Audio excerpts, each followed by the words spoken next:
இந்த பெருமைமிகு தமிழ்நாடு சட்டப்பேரவையில் 3 முறை சட்டமன்ற உறுப்பினராக பணியாற்றியவர் என்னுடைய தாய் வழி தாத்தா, திருத்தணியை மீட்ட தளபதி திரு கே விநாயகம் அவர்கள். திருத்தணி ஆந்திர பிரதேசத்துடன் சென்றபோது அதை போராடி மீட்டு கொடுத்த மொழி போராட்ட தியாகி அவர். அவர் 3 முறை இந்த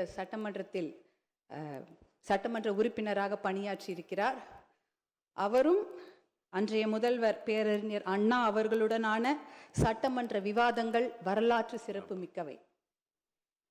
ஒருமுறை honourable chief minister, your days or numbered என்று என்னுடைய தாத்தா சிம்மக்குரலோன் தளபதி கே விநாயகம் அவர்கள் முழங்கி இருக்கின்றார். அந்த சமயம் அன்றைய முதலமைச்சர் பேரறிஞர் அண்ணா அவர்கள், honourable member, my steps R measured என்று அமைதியாக பதில் அளித்திருக்கின்றார்.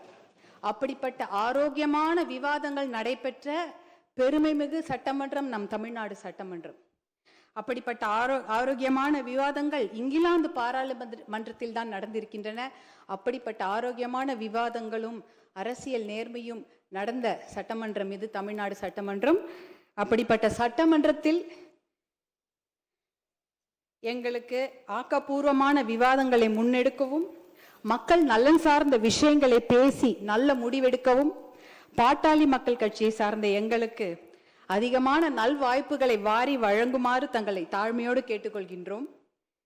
மக்களால் தேர்ந்தெடுக்கப்பட்ட மக்கள் பணியாளர்களான நாங்கள் இந்த மாண்புமிகு அவையில் பேசுவதற்கும் பணியாற்றுவதற்கும் எங்களுக்கு வாய்ப்பளித்த எங்களுடைய பாட்டாளி மக்கள் கட்சி நிறுவனர், சமூக நீதி போராளி மருத்துவர் ஐயா அவர்களுக்கும், பாட்டாளி மக்கள் கட்சியின் தலைவர், முன்னாள் இந்திய சுகாதாரத்துறை அமைச்சர் மருத்துவர் அன்புமணி ராமதாஸ் அவர்களுக்கும் இந்த நேரத்தில் எங்கள் நன்றிகளை உரித்தாக்குகின்றோம்.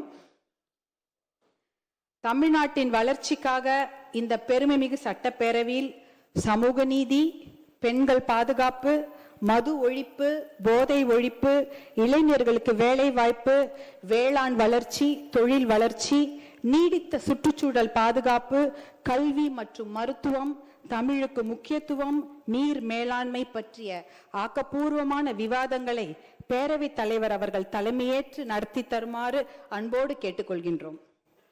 நான் முன்பே சொன்ன மாதிரி கேட்டுக்கொண்டிருந்தேன். பாட்டாளி மக்கள் கட்சிக்கு பேசுவதற்கு அதிகமான வாய்ப்புகளை அள்ளித்தருமாறு மீண்டும் ஒரு முறை கேட்டுக்கொள்கின்றோம். நிச்சயம் தாங்கள் அவ்வாறு நல் வாய்ப்புகளை தருவீர்கள் என்ற நம்பிக்கையோடு நன்றியோடு அமர்கின்றோம். நன்றி, வணக்கம்.